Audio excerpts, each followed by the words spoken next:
Hey ladies and gents, it's me Nalthazar, although many of you guys know me as Michael, and I pulled Rawl today, over here, and so I thought it'd be fun to try and make a spell copying deck off of him and see if I could maximize his potential.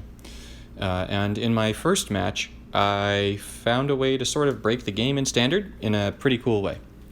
So if you have Electrodominance in the graveyard as your first spell that has a mana cost under 7 and an expansion in your hand, and you flip Primal Amulet, which is going to make it so that whenever you cast expansion and you get your Electrodominance back, your Electrodominance is going to be getting you an expansion back, and you're just going to be pinging back and forth, getting Electrodominance expansion, until you run out of primal shields or you kill your opponent. So you do some pretty ridiculous damage. Let's take it into the training grounds so you can see what it looks like in action. Now, the first goal here is obviously going to be to get Electrodominance into the graveyard, and then to just sort of go from there. I actually want Rawl and I want expansion, but I might wind up ditching them just to get what I need to get the combo going more quickly. So I'm just going to go ahead and toss them both. There are enough copies in the deck of both that it's likely that we're going to draw them anyways. So let's see what we get. Yeah, definitely worth it to drop them. Now, I did just pull up a 1,000-Year Storm. I'm going to be throwing that away. It might seem like an interesting choice to be throwing away a 1,000-Year Storm here, but the reasoning for throwing away 1,000-Year Storm is because it's really not going to be helping us with the combo, and I'm just trying to highlight the combo here. So I'm going to be using Rawl to draw. I just want to try and get this to draw into the combo pieces. So I'm going to try and just hard cast expansion over there on its flip side, just to draw more cards. So you'll see that what I'm doing here is just drawing cards. And I do obviously need the Primal Amulet to flip. That is very important. I'm going to be throwing away the Banefires here. Might seem like a little bit of an odd choice, but remember, Banefire is not a card that we want in the graveyard. So this is a risky play in using my first ability, because it's possible that Banefire would get dumped, but Electrodominance is first here, so Electrodominance is what's going to be getting dumped, and that's exactly what I was hoping for. So I'm going to stitch in time just to cast more spells.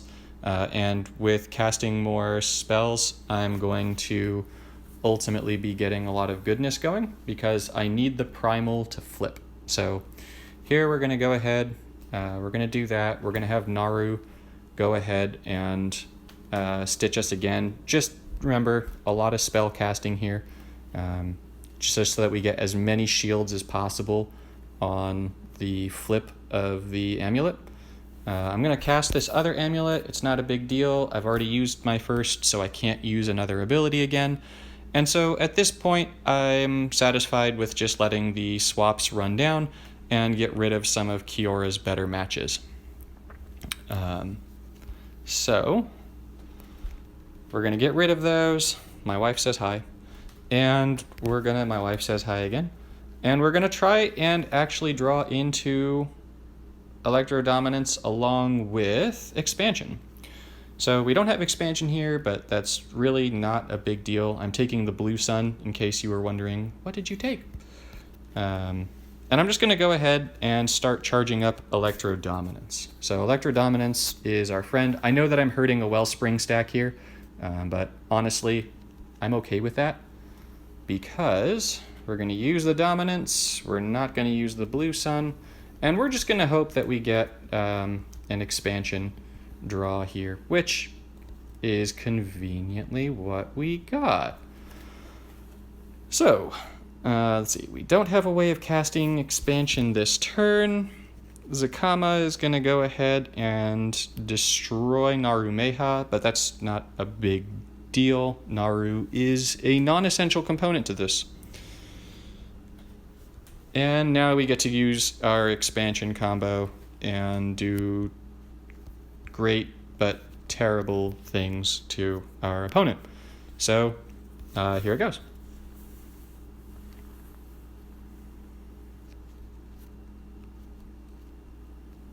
So expansion into that, into expansion, into that, into expansion,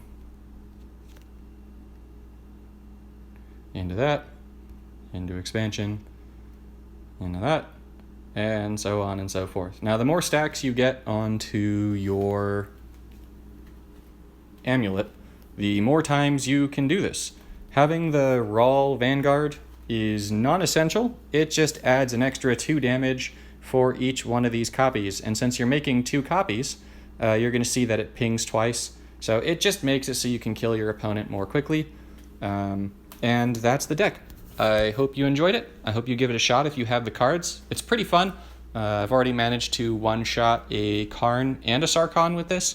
So you can definitely deal in excess of 100 damage a turn. And that's everything. Have a great one. See you in the next one.